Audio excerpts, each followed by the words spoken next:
This is an ABC News special report. Good morning, I'm Diane Macedo. We are coming on the air because President Trump is about to address the 80th session of the United Nations General Assembly. This will be the president's first address to the UN since returning to office 9 months ago. He'll be speaking to world leaders, allies, and adversaries about ending the wars in Ukraine and Gaza. Pressure is mounting on Israel as some of America's closest allies, including France, Britain, Canada, and Australia, are recognizing the state of Palestine. I feel very happy to be up here with you, nevertheless, and that way you speak more from the heart. I can only say that whoever's operating this teleprompter is in big trouble.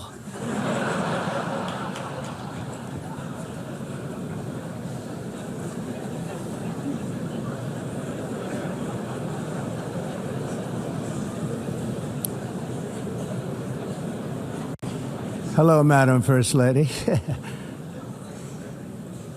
Thank you very much for being here. And Madam President, Mr. Secretary General, First Lady of the United States, distinguished delegates, ambassadors, and world leaders. 6 years have passed since I last stood in this grand hall and addressed a world that was prosperous and at peace in my first term. Since that day, the guns of war have shattered the peace I forged on 2 continents. An era of calm and stability gave way to one of the great crises of our time. And here in the United States, 4 years of weakness, lawlessness, and radicalism under the last administration delivered our nation into a repeated set of disasters.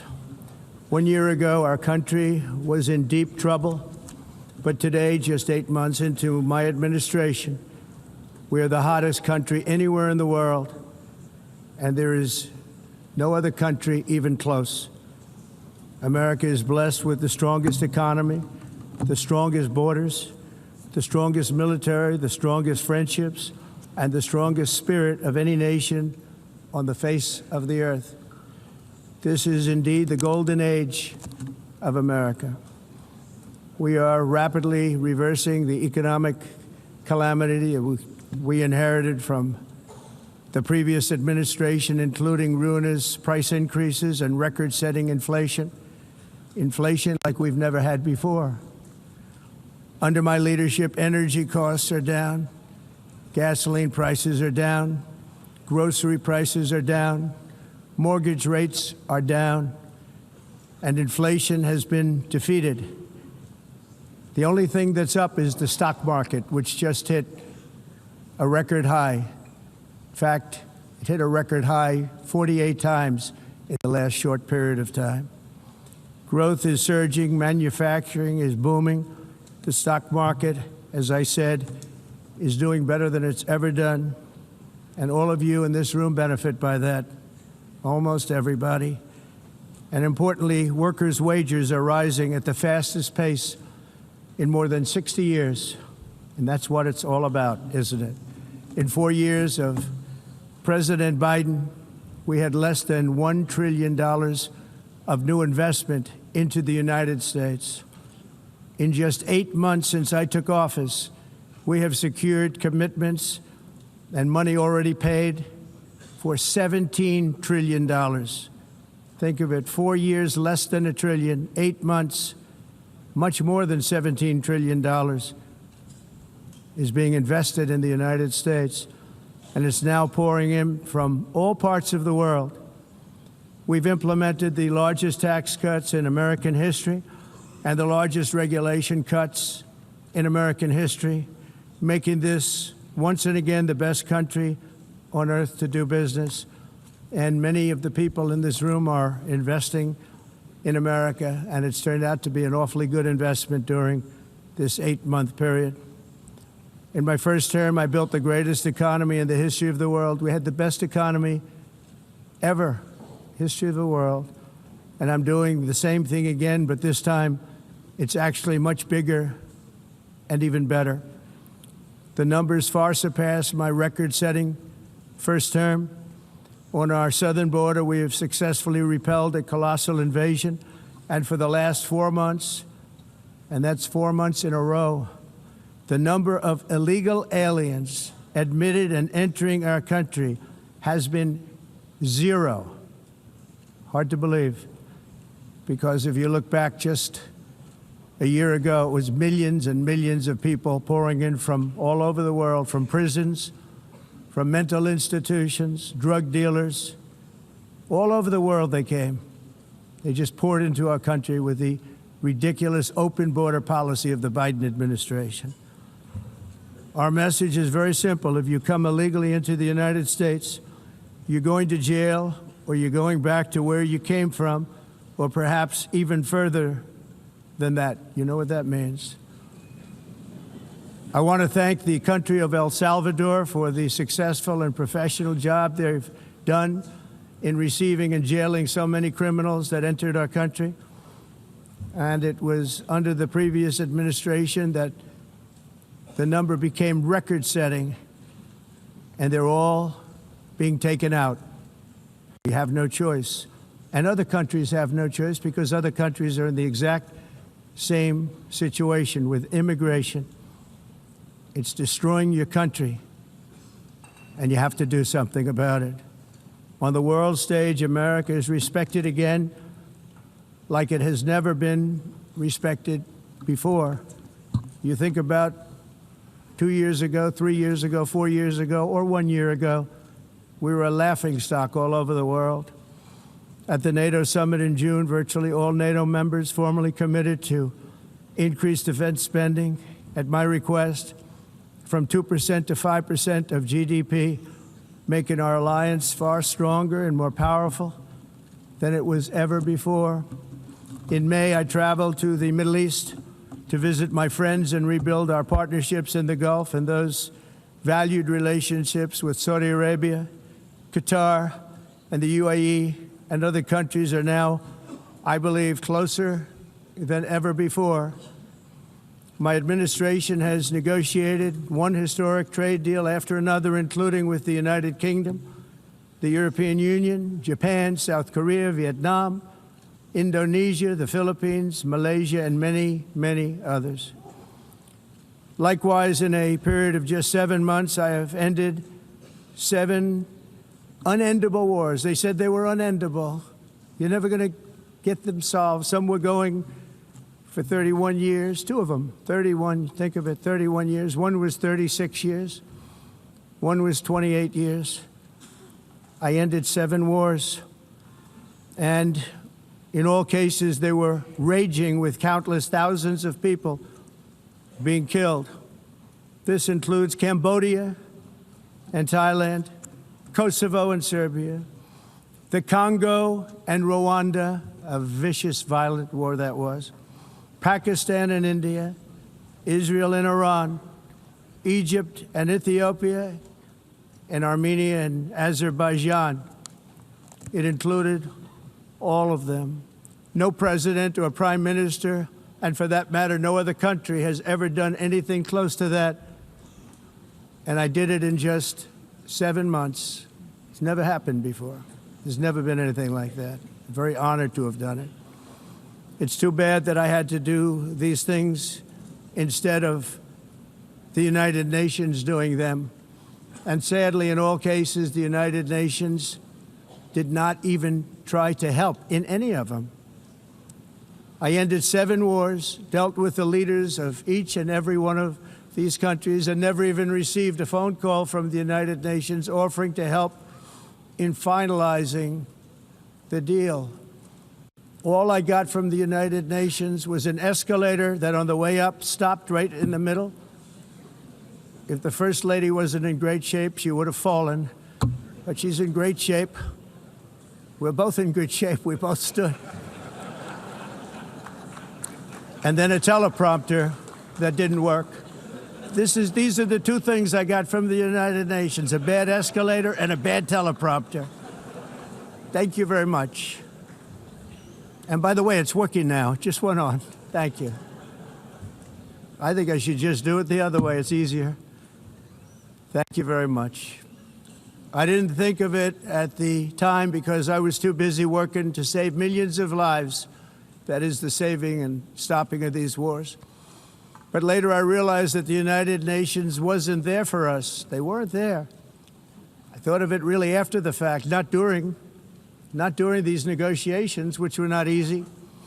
That being the case, what is the purpose of the United Nations? The UN has such tremendous potential. I've always said it. It has such tremendous, tremendous potential, but it's not even coming close to living up to that potential.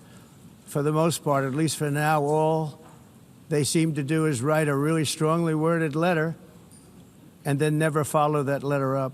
It's empty words, and empty words don't solve war. The only thing that solves war and wars is action. Now, after ending all of these wars and also earlier negotiating the Abraham Accords, which is a very big thing for which our country received no credit, never receives credit. Everyone says that I should get the Nobel Peace Prize for each one of these achievements. But for me, the real prize will be the sons and daughters who live to grow up with their mothers and fathers, because millions of people are no longer being killed in endless and unglorious wars. What I care about is not winning prizes, it's saving lives. We saved millions and millions of lives with the 7 wars. And we have others that we're working on, and you know that. Many years ago, a very successful real estate developer in New York, known as Donald J. Trump, I bid on the renovation and rebuilding of this very United Nations complex. I remember it so well. I said at the time that I would do it for $500 million, rebuilding everything. It would be beautiful. I used to talk about, I'm going to give you marble floors. They're going to give you terrazzo. I'm going to give you the best of everything. You're going to have mahogany walls. They're going to give you plastic. But they decided to go in another direction, which was much more expensive at the time, and which actually produced a far inferior product. And I realized that they did not know what they were doing when it came to construction, and that their building concepts were so wrong, and the product that they were proposing to build was so bad and so costly. It was going to cost them a fortune. And I said, and wait till you see the overruns. Well, I turned out to be right. They had massive cost overruns and spent between $2 and $4 billion on the building and did not even get the marble floors that I promised them. You walk on terrazzo. Do you notice that? As far as I'm concerned, frankly, looking at the building and getting stuck on the escalator, they still haven't finished the job. They still haven't finished. That was years ago. The project was so corrupt that Congress actually asked me to testify before them on the tremendous waste of money, because it turned out that they had no idea what it was, but they knew it was anywhere between $2 and $4 billion as opposed to $500 million with a guarantee. But they had no idea, and I said it cost much more than $5 billion. Unfortunately, many things in the United Nations are happening just like that, but on an even much bigger scale, much, much bigger. Very sad to see. Whether the UN can manage to play a productive role, I've come here today to offer the hand of American leadership and friendship to any nation in this assembly that is willing to join us in forging a safer, more prosperous world. And it's a world that we'll be much happier with. A dramatically better future is within our reach. But to get there, we must reject the failed approaches of the past and work together to confront some of the greatest threats in history. There is no more serious danger to our planet today than the most powerful and destructive weapons ever devised by man, of which the United States, as you know, has many. Just as I did in my first term, I've made containing these threats a top priority, starting with the nation of Iran. My position is very simple. The world's #1 sponsor of terror can never be allowed to possess the most dangerous weapon. That's why, shortly after taking office, I sent the so-called Supreme Leader a letter making a generous offer. I extended a pledge of full cooperation in exchange for a suspension of Iran's nuclear program. The regime's answer was to continue their constant threats to their neighbors and U.S. interests throughout the region and some great countries that are right nearby. Today, many of Iran's former military commanders, in fact, I can say almost all of them, are no longer with us. They're dead. And 3 months ago, in Operation Midnight Hammer, 7 American B-2 bombers dropped the 14 30,000-pound each bombs on Iran's key nuclear facilities, totally obliterating everything. No other country on earth could have done what we did. No other country has the equipment to do what we did. We have the greatest weapons on earth. We hate to use them. But we did something that for 22 years people wanted to do. With Iran's nuclear enrichment capacity demolished, I immediately brokered an end to the 12-day war, as it's called, between Israel and Iran, with both sides agreeing to fight no longer. As everyone knows, I have also been deeply engaged in seeking a ceasefire in Gaza. Have to get that done. Have to get it done. Unfortunately, Hamas has repeatedly rejected reasonable offers to make peace. We can't forget October 7th, can we? Now, as if to encourage continued conflict, some of this body is seeking to unilaterally recognize a Palestinian state. The rewards would be too great for Hamas terrorists for their atrocities. This would be a reward for these horrible atrocities, including October 7th, even while they refuse to release the hostages or accept a ceasefire. Instead of giving to Hamas and giving so much, because they've taken so much, they have taken so much. This could have been solved so long ago. But instead of giving in to Hamas's ransom demands, those who want peace should be united with one message: release the hostages now. Just release the hostages now. Thank you.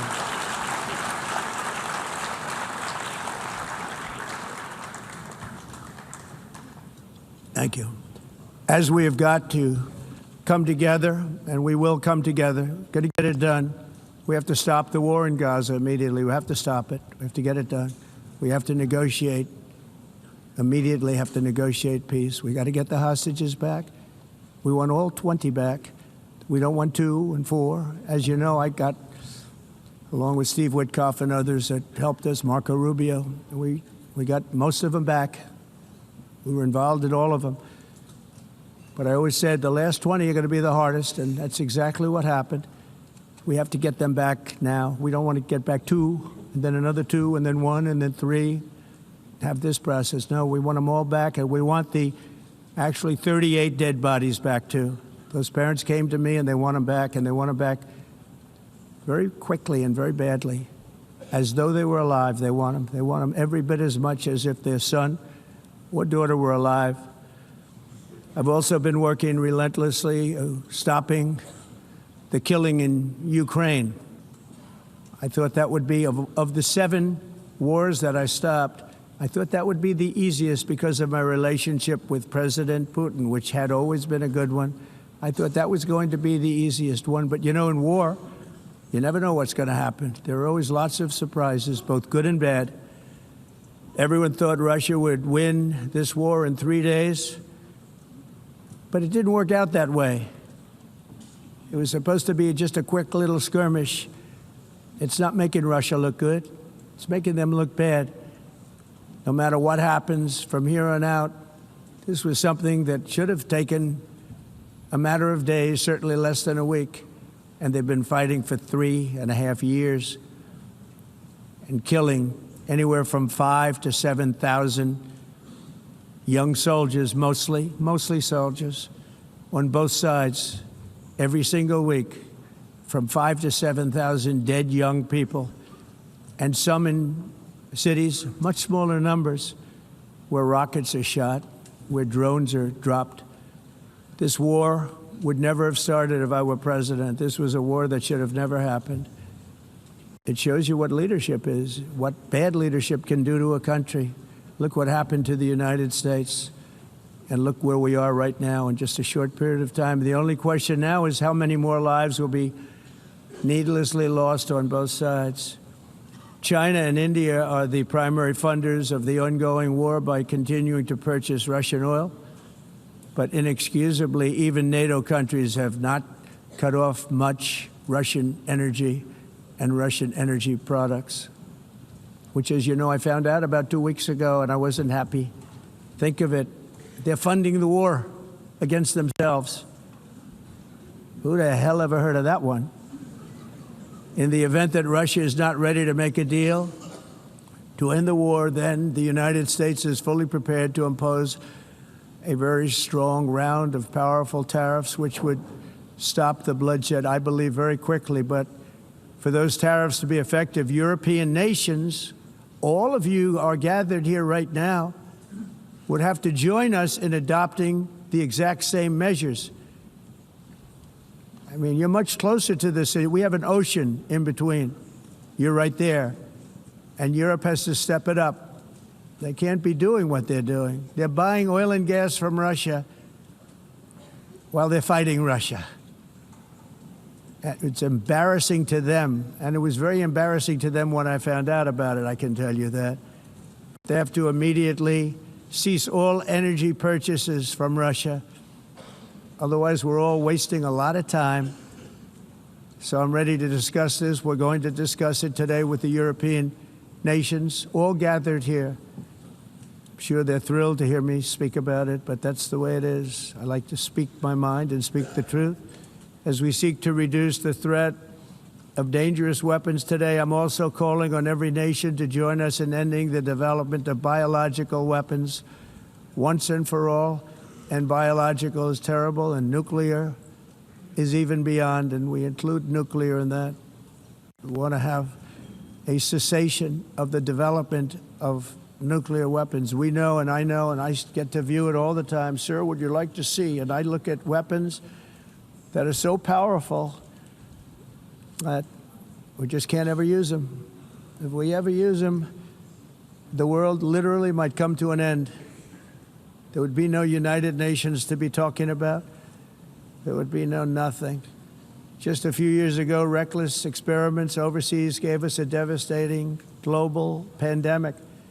Yet despite that worldwide catastrophe, many countries are continuing extremely risky research into bioweapons and man-made pathogens.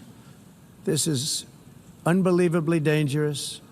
To prevent potential disasters, I'm announcing today that my administration will lead an international effort to enforce biological weapons convention, which is going to be meeting with the top leaders of the world by pioneering an AI verification system that everyone can trust. Hopefully, the UN can play a constructive role, and it will also be one of the early projects under AI. Let's see how good it is, because a lot of people are saying it could be one of the great things ever, but it also can be dangerous, but it can be put to tremendous use and tremendous good, and this would be an example of that. Not only is the UN not solving the problems it should, too often, it's actually creating new problems for us to solve. The best example is the #1 political issue of our time, the crisis of uncontrolled migration. It's uncontrolled. Your countries are being ruined. The United Nations is funding an assault on Western countries and their borders. In 2024, the UN budgeted $372 million in cash assistance to support an estimated 624,000 migrants journeying into the United States. Think of that. The UN is supporting people that are illegally coming into the United States, and then we have to get them out. The UN also provided food, shelter, transportation, and debit cards to illegal aliens. Can you believe that? On the way to infiltrate our southern border. Millions of people came through that southern border. Just a year ago, millions and millions of people were pouring in, 25 million altogether over the 4 years of the incompetent Biden administration. And now we have it stopped, totally stopped. In fact, they're not even coming anymore because they know they can't get through. But what took place is totally unacceptable. The UN is supposed to stop invasions, not create them and not finance them. In the United States, we reject the idea that mass numbers of people from foreign lands can be permitted to travel halfway around the world, trample our borders, violate our sovereignty, cause unmitigated crime, and deplete our social safety net. We have reasserted that America belongs to the American people, and I encourage all countries to take their own stand in defense of their citizens as well. You have to do that because I see it. I'm not mentioning names. I see it, and I can call every single one of them out. You're destroying your countries. They're being destroyed. Europe is in serious trouble. They've been invaded by a force of illegal aliens like nobody's ever seen before. Illegal aliens are pouring into Europe. Nobody is ever, and nobody's doing anything to change it, to get them out. It's not sustainable. And because they choose to be politically correct, they're doing just absolutely nothing about it. And I have to say, I look at London, where you have a terrible mayor, terrible, terrible mayor, and it's been so changed, so changed. Now they want to go to Sharia law, but you're in a different country. You can't do that. Both the immigration and their suicidal energy ideas will be the death of Western Europe if something is not done immediately. This cannot be sustained. What makes the world so beautiful is that each country is unique. But to stay this way, every sovereign nation must have the right to control their own borders. You have the right to control your borders, as we do now, and to limit the sheer numbers of migrants entering their countries and paid for by the people of that nation that were there and that built that particular nation at the time. They put their blood, sweat, tears, money into that country, and now they're being ruined. Proud nations must be allowed to protect their communities and prevent their societies from being overwhelmed by people they have never seen before, with different customs, religions, with different everything. Where migrants have violated laws, lodged false asylum claims, or claimed refugee status for illegitimate reasons, they should, in many cases, be immediately sent home. And while we will always have a big heart for places and people that are struggling and truly compassionate, answers will be given. We have to solve the problem, and we have to solve it in their countries, not create new problems in our countries. And we are very helpful to a lot of countries that are just not able to send their people anymore. They used to send them to us in caravans of 25,000, 30,000 people each. These massive caravans of people pouring into our country, totally unchecked and unvetted. But not anymore. According to the Council of Europe, in 2024, almost 50% of inmates in German prisons were foreign nationals or migrants. In Austria, the number was 53% of the people in prisons were from places that weren't from where they are now. In Greece, the number was 54%, and in Switzerland, beautiful Switzerland, 72% of the people in prisons are from outside of Switzerland. When your prisons are filled with so-called asylum seekers who repaid kindness, and that's what they did, they repaid kindness with crime, it's time to end the failed experiment of open borders. You have to end it now. See, I can tell you, I'm really good at this stuff. Your countries are going to hell. In America, we've taken bold action to swiftly shut down uncontrolled migration. Once we started detaining and deporting everyone who crossed the border and removing illegal aliens from the United States, they simply stopped coming. They're not coming anymore. We're getting a lot of credit, but they're not coming anymore. This was a humanitarian act for all involved, because on the trips up, thousands of people a week were dying. Women were being raped. Nobody's ever seen anything like it. Raped, horribly beaten, raped. On the trip up, the journey up, it was a long walk. It was a long, arduous journey, indeed. And it was also a historic victory against human trafficking throughout the region. What we did was a victory, and we saved so many lives of people that wouldn't make the journey. That journey was loaded up with death, loaded up with death. Dead bodies all along the roads of jungles to get up. They go through jungles, they go through areas so hot you couldn't breathe. They were dying of suffocation, areas so hot that you couldn't breathe. Dead bodies all over. By them not coming, we're saving tremendous numbers of lives. My people have done a fantastic job in doing what they did, and the American public agrees with it. I mean, I was very proud to see this morning I have the highest poll numbers I've ever had. Part of it is because of what we've done on the border. I guess the other part is what we've done on the economy.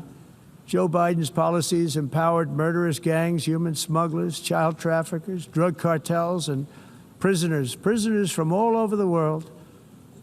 The previous administration also lost nearly 300,000 children. Think of that. They lost more than 300,000 children, little children, who were trafficked into the United States on the Biden watch, many of whom have been raped, exploited, and abused, and sold. Sold. Nobody talks about that. The fake news doesn't write about it. With many others, young children who are missing or dead. And we found a lot of these children, and we're sending them back, and we've been sending them back to their parents. They said, nobody knows who they are. They said, where do you come from? And they'll give us a country, and we'll find out, and we'll figure it out, and we'll bring them back to their homes. And the mother and father rush to the door, and their tears in their eyes. They can't believe that they're seeing their son or daughter, their little son or daughter again. We've done almost 30,000 of them so far. Any system that results in the mass trafficking of children is inherently evil. Yet that is exactly what the globalist migration agenda has done, and it's what it's all about. In America, those days, as you know, are over. The Trump administration is working, and we are continuing to work to track down the villains that are causing this problem, and also, as I said, to get back the 30,000 we've already returned. Now I think we're going to have another. We're going to find a lot. You're not going to find all of them. 300, more than 300,000. They're lost or they're dead. They're lost or they're dead because of the animals that did this. To protect our citizens, I've also designated multiple savage drug cartels as far as and you see this, and you see it happening right before your eyes. Let's put it this way. People don't like taking big loads of drugs in boats anymore. There aren't too many boats that are traveling on the seas by Venezuela. They tend not to want to travel very quickly anymore. And we've virtually stopped drugs coming into our country by sea. We call them the water drugs. They kill hundreds of thousands of people. I've also designated multiple savage drug cartels as far as foreign terrorist organizations, along with two bloodthirsty transnational gangs, probably the worst gangs anywhere in the world, MS-13 and Tren de Aragua. Tren de Aragua is from Venezuela, by the way. Such organizations torture, maim, mutilate, and murder with impunity. They're the enemies of all humanity. And for this reason, we've recently begun using the supreme power of the United States military to destroy Venezuelan terrorists and trafficking networks led by Nicolas Maduro. To every terrorist thug smuggling poisonous drugs into the United States of America, please be warned that we will blow you out of existence. That's what we're doing. We have no choice. Can't let it happen. They're destroying. I believe we lost 300,000 people last year to drugs, 300,000. Fentanyl and other drugs. Each boat that we sink carries drugs that would kill more than 25,000 Americans. We will not let that happen. Energy is another area where the United States is now thriving like never before. We're getting rid of the falsely named renewables. By the way, they're a joke. They don't work. They're too expensive. They're not strong enough to fire up the plants that you need to make your country great. The wind doesn't blow. Those big windmills are so pathetic and so bad, so expensive to operate. Then they have to be rebuilt all the time, and they start to rust and rot. Most expensive energy ever conceived, and it's actually energy. You're supposed to make money with energy, not lose money. You lose money, the governments have to subsidize. You can't put them out without massive subsidies. And most of them are built in China, and I give China a lot of credit. They build them, but they have very few wind farms. So why is it that they build them and they send them all over the world, but they barely use them? You know what they use? Coal. They use gas. They use almost anything, but they don't like wind. But they sure as hell like selling the windmills. Europe, on the other hand, has a long way to go, with many countries being on the brink of destruction because of the green energy agenda. And I give a lot of credit to Germany. Germany was being led down a very sick path, both on immigration, by the way, and on energy. They were going green, and they were going bankrupt. And the new leadership came in, and they went back to where they were with fossil fuel and with nuclear, which is good. It's now safe, and you can do it properly. But they went back to where they were, and they opened up a lot of different plants, energy-producing plants, and they're doing well. I give Germany a lot of credit for that. They've said this is a disaster, what's happening. They were going all green. All green is all bankrupt. That's what it represents.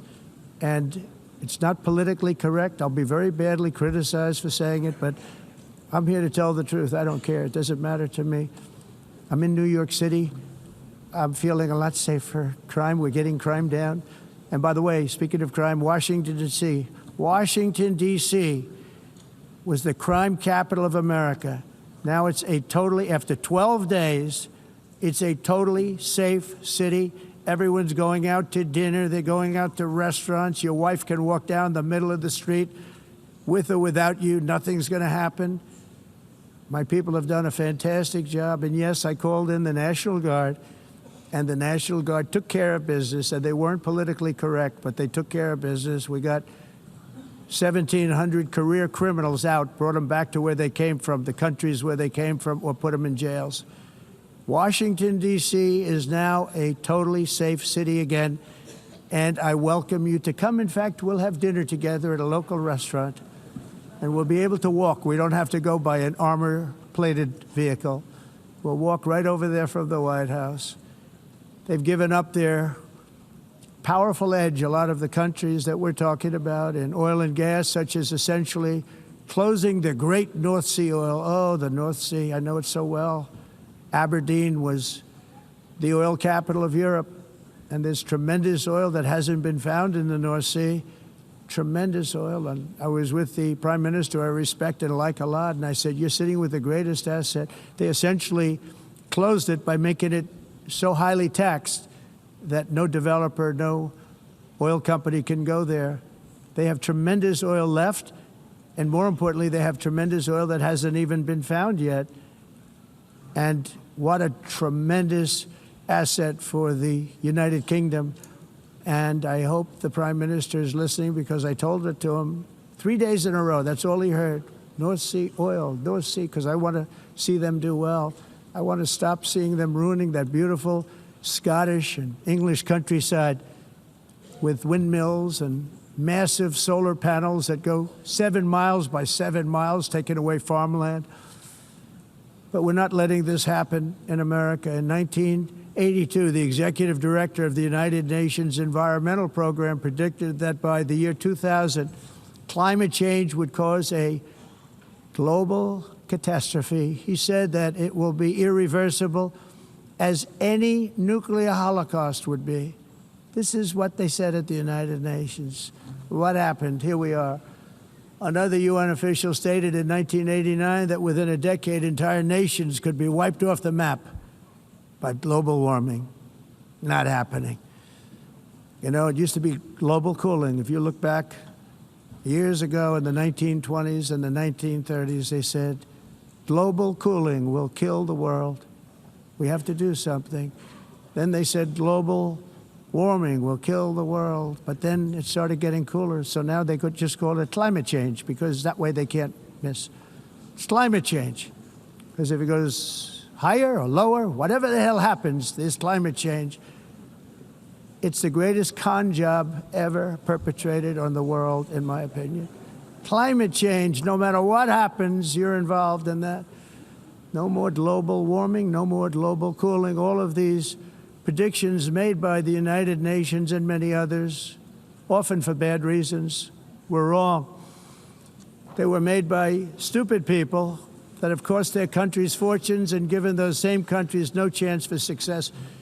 If you don't get away from this green scam, your country is going to fail.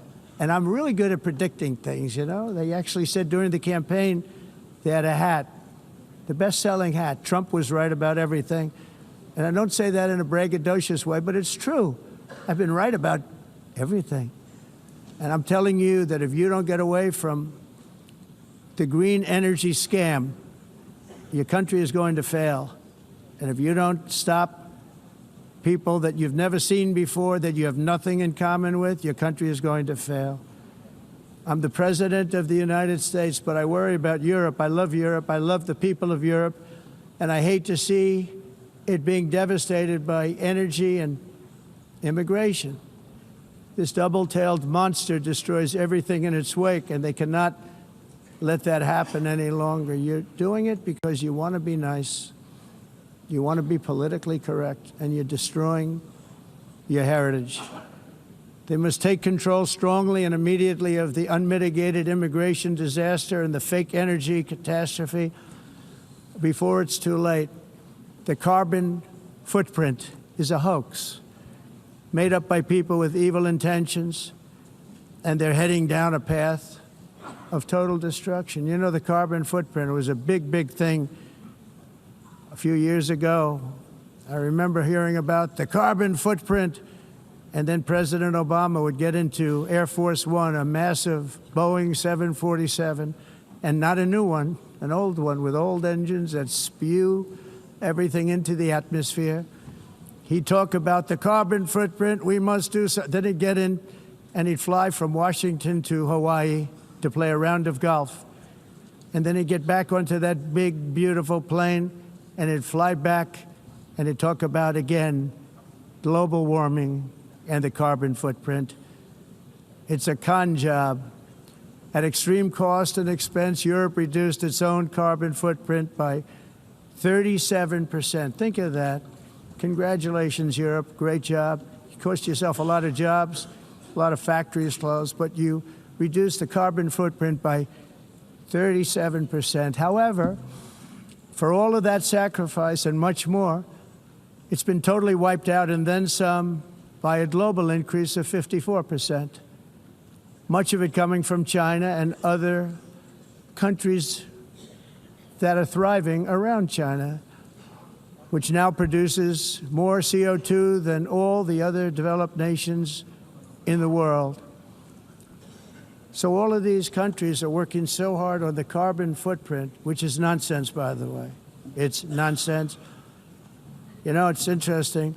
In the United States, we have still radicalized environmentalists, and they want the factories to stop. Everything should stop. No more cows. We don't want cows anymore. I guess they want to kill all the cows. They want to do things that are just unbelievable, and you have it too. But you know, we have a border, strong, and we have a shape, and that shape doesn't just go straight up. That shape is amorphous when it comes to the atmosphere. And if we had the most clean air, and I think we do, we have very clean air. We have the cleanest air we've had in many, many years. But the problem is that other countries, like China, which has air that's a little bit rough, it blows. And no matter what you're doing down here, the air up here tends to get very dirty because it comes in from other countries where their air isn't so clean. And the environmentalists refuse to acknowledge that. Same thing with garbage. In Asia, they dump much of their garbage right into the ocean. And over about a 1 week and 2 week journey, it flows right past Los Angeles. You've seen it. Massive amounts of garbage, almost too much to do anything about. flowing past Los Angeles, past San Francisco, and then somebody would get in trouble because he dropped a cigarette on the beach. The whole thing is crazy.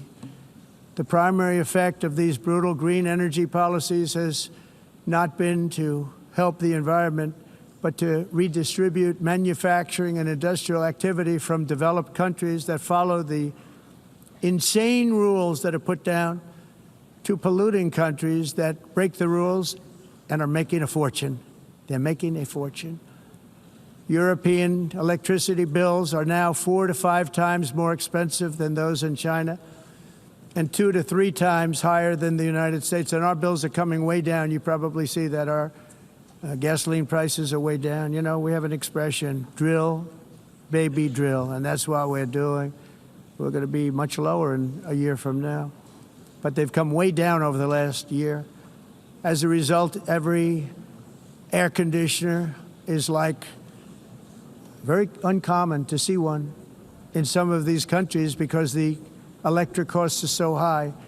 So while the U.S. has approximately 1,300 heat-related deaths annually, that's a lot, Europe loses more than 175,000 people to heat deaths each year because the costs are so expensive you can't turn on an air conditioner. What is that all about? That's not Europe. That's not the Europe that I love and know. All in the name of pretending to stop the global warming hoax. The entire globalist concept of asking successful industrialized nations to inflict pain on themselves and radically disrupt their entire societies must be rejected completely and totally, and it must be immediate.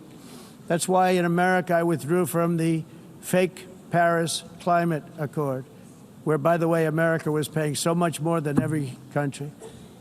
Others weren't paying. China didn't have to pay until 2030. Russia was given an old standard that was easy to meet, a 1990 standard. But for the United States, we're supposed to pay like $1 trillion. And I said, this is another scam. The fact is, the United States has been taken advantage of by the world for many, many years, but not any longer, as you probably noticed. I unleashed massive energy production and signed historic executive orders to hunt for oil, but we don't have to do much hunting because we have the most oil of any nation anywhere, oil and gas in the world. And if you add coal, we have the most of any nation in the world. Clean, I call it clean, beautiful coal. You can do things today with coal that you couldn't have done 10 years ago, 15 years. So I have a little standing order in the White House. Never use the word coal, only use the words clean, beautiful coal. Sounds much better, doesn't it? But we stand ready to provide any country with abundant, affordable energy supplies if you need them, when most of you do. We're proudly exporting energy all over the world. We're now the largest exporter. In the United States, we want trade and robust commerce with all nations, everybody. We want to help nations. We're going to help nations. But it must also be fair and reciprocal. The challenge with trade is much the same with climate. The countries that followed the rules, all their factories have been plundered. It's really sad to watch. They've been broken. They've been broken by countries that broke the rules. That's why the United States is now applying tariffs to other countries, and much as these tariffs were for many years applied to us, uncontrollably applied to us. We've used tariffs as a defense mechanism under the Trump administration, including my first term, where hundreds of billions of dollars in tariffs were taken in. And by the way, we had the lowest inflation, and now we have very low inflation. The only thing different is that we have hundreds of billions of dollars flowing into our country. But this is how we will ensure that the system works for everyone and is sustainable into the future. We're also using tariffs to defend our sovereignty and security throughout the world, including against nations that have taken advantage of former U.S. administrations for decades, including the most corrupt, incompetent administration in history, the sleepy Joe Biden administration.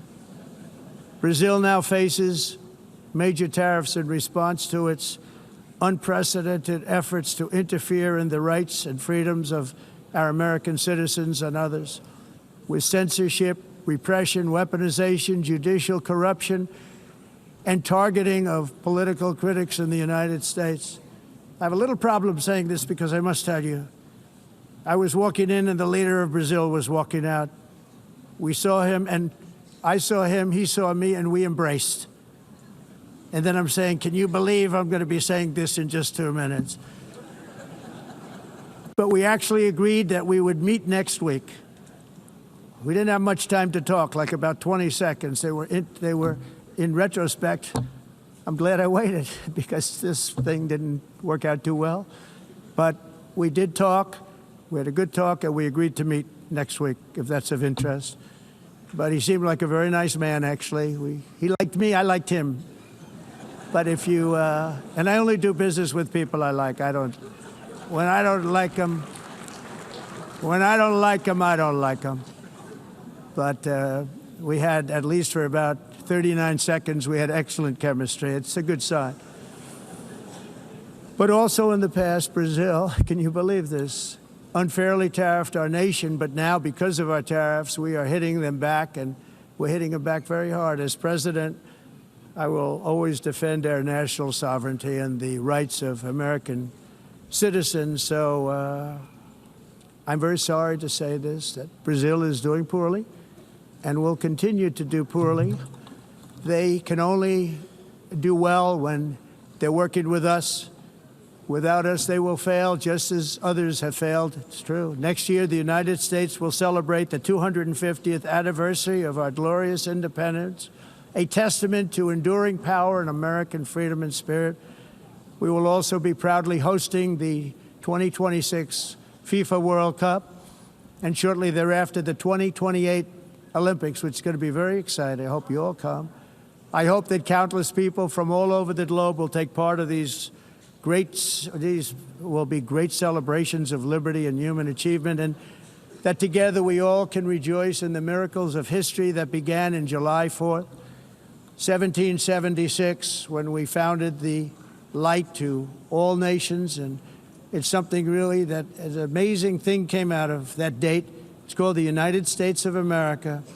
In honor of this momentous anniversary, I hope that all countries who find inspiration in our example will join us in renewing our commitment, values, and those values, really, that we hold so dear together. Let us defend free speech and free expression. Let us protect religious liberty, including for the most persecuted religion on the planet today. It's called Christianity. And let us safeguard our sovereignty and cherish qualities that have made each of our nations so special, incredible, and extraordinary. In closing, I just want to repeat that immigration and the high cost of so-called green renewable energy is destroying a large part of the free world and a large part of our planet. Countries that cherish freedom are fading fast because of their policies on these two subjects. You need strong borders and traditional energy sources if you are going to be great again.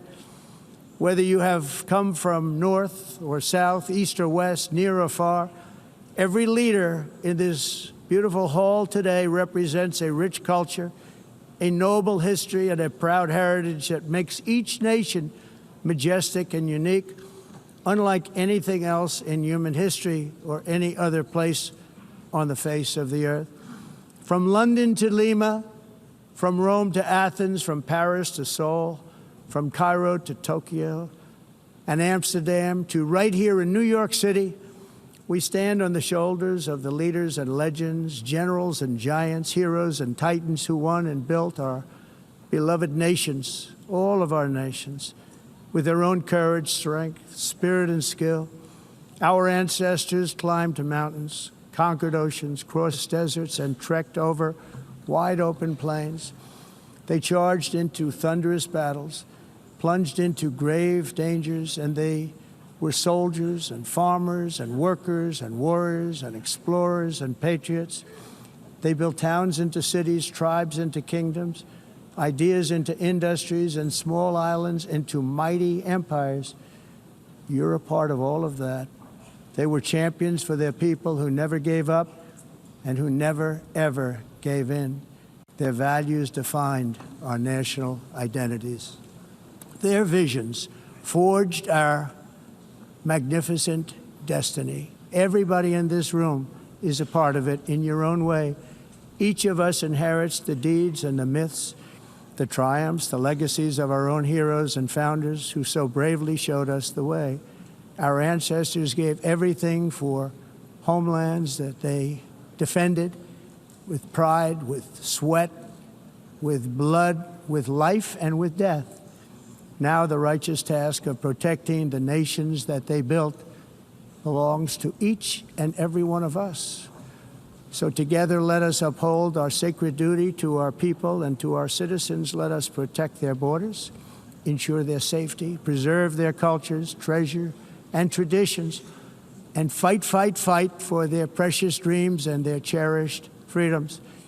And in friendship and really a beautiful vision, let us all work together to build a bright, beautiful planet, a planet that we all share, a planet of peace and a world that is richer, better, and more beautiful than ever before. That can happen. It will happen. It will happen, and I hope it can happen and start right now, right at this moment. We'll turn it around. We're going to make our countries better, safer, more beautiful. We're going to take care of our people. Thank you very much. It's been an honor. God bless the nations of the world. Thank you very much. Bye. We've been listening here to President Trump giving his first address to the UN General Assembly since returning to office. The president is touting American strength around the world, saying the U.S. has the strongest military, strongest borders, and strongest relationships of any nation. He also at times criticized the very body he is addressing, saying the UN has tremendous potential but just writes letters, and letters don't end wars. He also blamed the UN for what he calls uncontrolled migration. On the war in Gaza, the president says moves by U.S. allies to recognize a Palestinian state. He called that a reward too great for Hamas after October 7th, equating it to giving in to Hamas's ransom demands. He also says the world should be united under one message: release the hostages now. On the war in Ukraine, the president says he thought it would be the easiest conflict to resolve and has been surprised by that challenge, but that the war isn't making Russia look good. And he says he is willing to impose a very strong round of powerful tariffs against Russia, but that European countries have to stop buying oil from Russia first, adding they are funding the war against themselves. Now the president is expected to meet with Ukraine's President Zelensky and Arab countries on the sidelines at the UN. And ABC senior political correspondent Rachel Scott is there at the UN tracking it all for us. Rachel, how high are the stakes for President Trump today, with so many U.S. allies now recognizing the state of Palestine and pressuring him for more action on Ukraine? Yeah, well, this was a really highly anticipated speech by the President of the United States here at the United Nations, because he has not been shy about making it clear that he has a direct line not only to Russian President Vladimir Putin, but also to Israeli Prime Minister Benjamin Netanyahu, two leaders that are really the focus of so much of the conversations that are happening here, not only as these leaders give these addresses out in front of the United Nations, but also on the sidelines as they discuss how to move toward peace. But you heard the president there. He was very clear in addressing this growing support that we are seeing from many of our allies, including most notably and recently France, saying that they would support Palestinian statehood. The president saying that that would be a reward for Hamas, saying that they need to unite around this message of releasing the hostages. And Diane, it could not be understated, the president going after the United Nations, saying all they do is put out letters that have empty words. Empty words do not solve wars, the president said. That is a drastic difference and definitely a distance to where previous administrations have been with the United Nations, a body that encompasses over 190 nations committed to world peace. Diane. ABC's Chief Global Affairs Correspondent Martha Raddatz. Martha, you were just in Ukraine with President Zelensky and at that Alaska summit between President Trump and Russian President Vladimir Putin. What did you make of President Trump posing this tariff threat against Russia, but only if Europe, in his words, stops funding the war against themselves? Well, Diane, he has said that before, that he wants all European nations to stop buying Russian oil and gas. We, of course, have Turkey and Hungary, Slovakia, in addition to China and India, of course. But to have them do that, he needs to put pressure on them, according to Zelensky. Now, one of the things that President Zelensky told me, and he's telling me again and again, that there has to be more pressure on Vladimir Putin. He talked to me about the Alaska summit. Of course, Zelensky was not invited because President Putin did not want him there. And President Zelensky said he thought that Putin got exactly what he wanted from that, those images with President Trump. But again, what he wants is more pressure on Putin. And it doesn't sound like, from what President Trump said today, that will be happening unless those European nations toe the line there. And ABC's Tom Soufi-Burridge is in Tel Aviv. Tom, I know you were also in the West Bank over the weekend. The president's taking a hard stance here against recognizing Palestinian statehood. We'll hear from Netanyahu on that later this week. What do you expect from him and other leaders in the region on this? Yeah, he's promising a response, Diane. Look, on this key question, foreign policy question, you've got the US and Israel on one hand, whether or not there should be a Palestinian state or not. And now Europe, many key countries joining pretty much, 3/4 of the world, more or less, on the other side. So the US and Israel looking increasingly isolated. But President Trump is calling this recognition a reward for Hamas. I think we didn't hear much from President Trump about how the war in Gaza could end. And we also, I think, heard a key phrase where he said he wanted an immediate end to the war in Gaza. But look, the war goes on, and the IDF is mounting a serious operation in the north of Gaza right now. Diane? Tom Soufi-Burridge for us in Tel Aviv. Tom, thank you. We, of course, will keep an eye on those other meetings the president has lined up. Right now, we will return you to your regular programming. For our viewers in the West, that's Good Morning America. And our coverage continues on ABC News Live and abcnews.com. And David Muir will be here with the entire team for World News Tonight. I'm Diane Macedo in New York. Have a great rest of the day. This has been a special report from ABC News.